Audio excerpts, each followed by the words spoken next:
जय श्री कृष्णा। राधे राधे जी। आप सबका आपके अपने चैनल सुनीता भक्ति में हार्दिक स्वागत है। भगवान श्री हरि की कृपा आप और आपके समस्त परिवार पर बनी रहे। तो आइए भक्तों, भगवान श्री कृष्ण का ध्यान करते हुए आज की कथा को प्रारंभ करते हैं, जिसमें सरस्वती नंदा नाम का पढ़ने का इतिहास और उसके महात्म्य का वर्णन किया गया है। भीष्म जी ने पुलस्त्य जी से आगे पूछा कि हे ब्राह्मण, सरिताओं में श्रेष्ठ नंदा कोई दूसरी नदी तो नहीं? जो मेरे मन में इस बात को लेकर बड़ा कौतूहल हो रहा है कि सरस्वती का नाम नंदा कैसे पड़ा और जिस कारण से वह नंदा नाम से प्रसिद्ध हुई उसे बताने की भी कृपा कीजिए। तो भीष्म के इस प्रकार पूछने पर पुलस्त्य जी ने सरस्वती का नंदा नाम क्यों पड़ा, इसका प्राचीन इतिहास सुनना आरंभ किया। और वे बोले कि हे भीष्म, पहले की बात है, पृथ्वी पर प्रभजन नाम से प्रसिद्ध एक महाबली राजा हो गए। जो एक दिन वे उस वन में मृगों का शिकार खेल रहे थे, तो उन्होंने देखा कि एक झाड़ी के भीतर मृगी खड़ी है और वह राजा के ठीक सामने पड़ती थी। तो प्रभजन ने अत्यंत तीक्ष्ण बाण चलाकर मृगी को बीन डाला और आहत हिरणी ने चकित होकर चारों ओर दृष्टिपात किया। फिर हाथ में धनुष बाण धारण किए हुए राजा को खड़ा देख कर वह बोली, अरे मूर्ख, यह तूने क्या कर दिया? तुम्हारा यह कर्म पाप पूर्ण है। और मैं यहाँ नीचे मुंह किए खड़ी थी तो निर्भया होकर अपने बच्चे को दूध पिला रही थी, और इसी अवस्था में तूने इस वन के भीतर मुझ निरपराध हिरणी को अपने वज्र के समान बाण का निशाना बनाया। अरे तेरी बुद्धि बड़ी खोटी है, इसलिए तू कच्चा मांस खाने वाले पशु की योनि में पड़ेगा। इस कंठ का किरण वन में तू व्याघ्र हो जा। तो मृगी का यह साप सुनकर सामने खड़े हुए राजा की संपूर्ण इंद्रियां व्याकुल हो उठी और वे हाथ जोड़कर बोले, हे कल्याणी, मैं नहीं जानता था कि तू बच्चे को दूध पिला रही है। अनजाने में मैंने तेरा वध कर दिया, अतः मुझ पर प्रसन्न हो। मैं व्याघ्र योनियों को त्याग कर पुनः मनुष्य शरीर को कब प्राप्त करूंगा? अपने इस सांप के उद्धार की अवधि तो बता दो। तो राजा के ऐसा कहने पर मृगी बोली कि हे राजन, आज से 100 वर्ष बीतने पर यहाँ नंदा नाम की एक गौ आएगी। उसके साथ तुम्हारा वार्तालाप होने पर इस सांप का अंत हो जाएगा। तो आगे पुलस्त्य जी कहते हैं कि मृगी के कथनानुसार राजा प्रभजन व्याघ्र हो गए और उस व्याघ्र की आकृति बड़ी ही घोर और भयानक थी। वह उस वन में काल के वशीभूत हुए मृगों, अन्य चौपायों तथा मनुष्यों को भी मार मार कर खाने और रहने लगा। वह अपनी निंदा करते हुए कहता था, हाय, अब मैं पुनः कब मनुष्य शरीर धारण करूंगा? अब से नीच योनियों में डालने वाला ऐसा निंदनीय कर्म, महान पाप नहीं करूंगा और अब इस योनि में मेरे द्वारा पुण्य नहीं हो सकता। तो एकमात्र हिंसा ही मेरी जीवन वृत्ति है, इसके द्वारा तो सदा दुख ही प्राप्त होता है।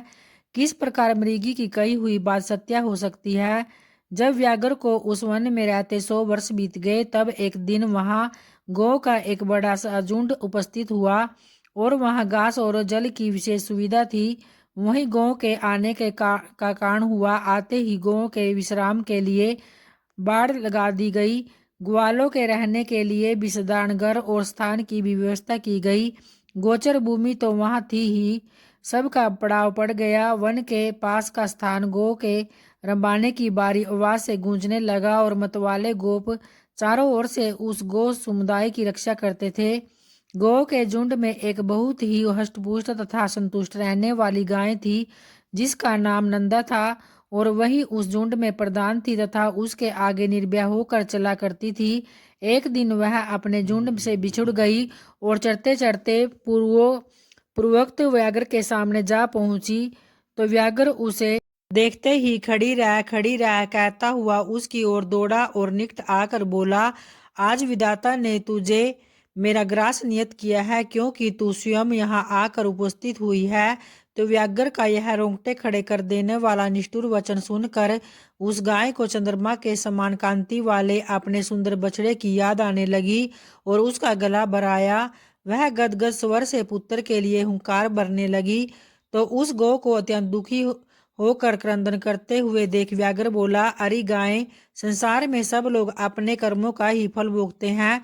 तू स्वयं मेरे पास आ पहुंची है, इससे जान पड़ता है कि तेरी मृत्यु आज ही नियत है। फिर व्यर्थ शोक क्यों करती है? अच्छा यह तो बता कि तू रोई इसलिए? तो इस पर व्याघ्र का प्रश्न सुनकर नंदा ने कहा कि हे व्याघ्र, तुम्हें नमस्कार है। मेरा सारा अपराध क्षमा करो। मैं जानती हूँ कि तुम्हारे पास आए हुए प्राणी की रक्षा असंभव है, अतः मैं अपने जीवन के लिए शोक नहीं करती। मृत्यु तो मेरी एक न एक दिन जरूर होगी ही, फिर उसके लिए क्या चिंता। किंतु मृगराज, अभी नई अवस्था में मैंने एक बछड़े को जन्म दिया है।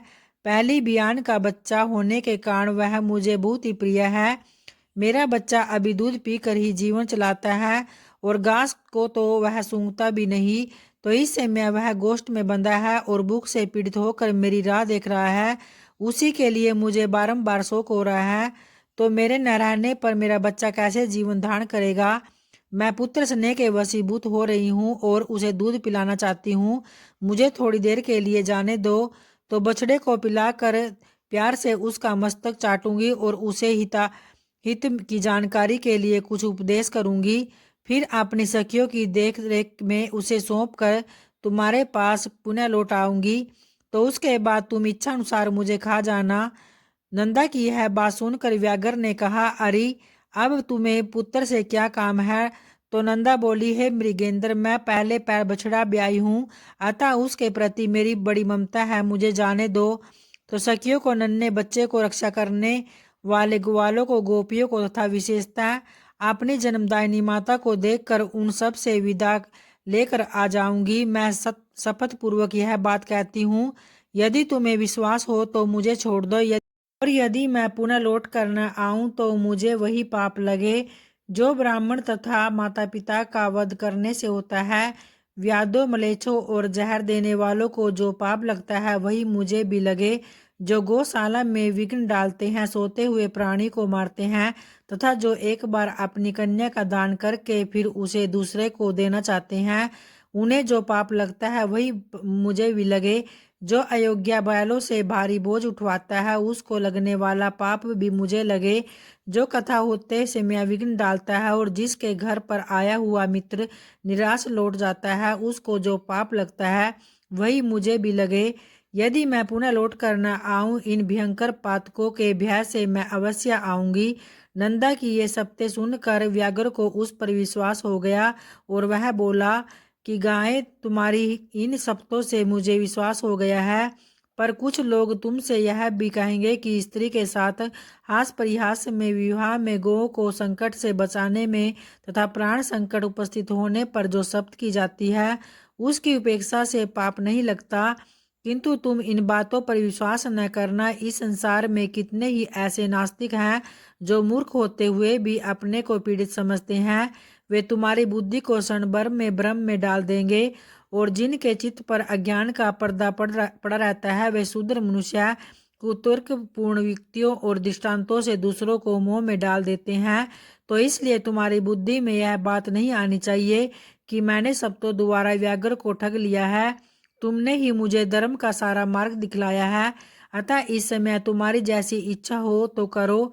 तो इस पर नंदा बोली, हे साधो, तुम्हारा कथन ठीक है। तुम्हें कौन ठग सकता है। जो दूसरों को ठगना चाहता है वह तो अपने आप को ही ठगता है। तो इस तरह से भक्तों, आज की कथा यहीं संपन्न होती है और आगे कथा कल के अध्याय में जानेंगे।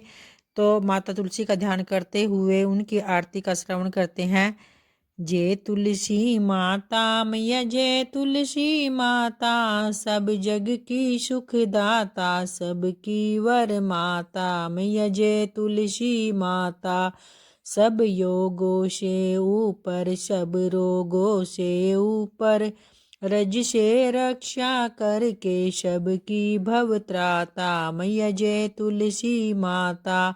बटु पुत्री है श्यामा की, सुरगली है ग्राम्या, विष्णु प्रिया जो नर तुमको सेवे, सो नर तर जाता मैया, जय तुलसी माता। हरि के शीस विराजत, त्रिभुवन से हो वंदित, पतित जनों की तारिणी तुम हो विख्याता मैया, जय तुलसी माता। लेकर जन्म विजन में आई, दिव्य भवन में मानव लोक तुम्ही से सुख संपत्ति पाता मैया, जय तुलसी माता। हरि को तुम अति प्यारी, श्याम वरण सुकुमारी। प्रेम अजब है उनका, तुमसे कैसा नाता। मैया जय तुलसी माता, हमारी विपद हरो, तुम कृपा करो माता। मैया जय तुलसी माता, सब जग की सुखदाता, सबकी वर माता।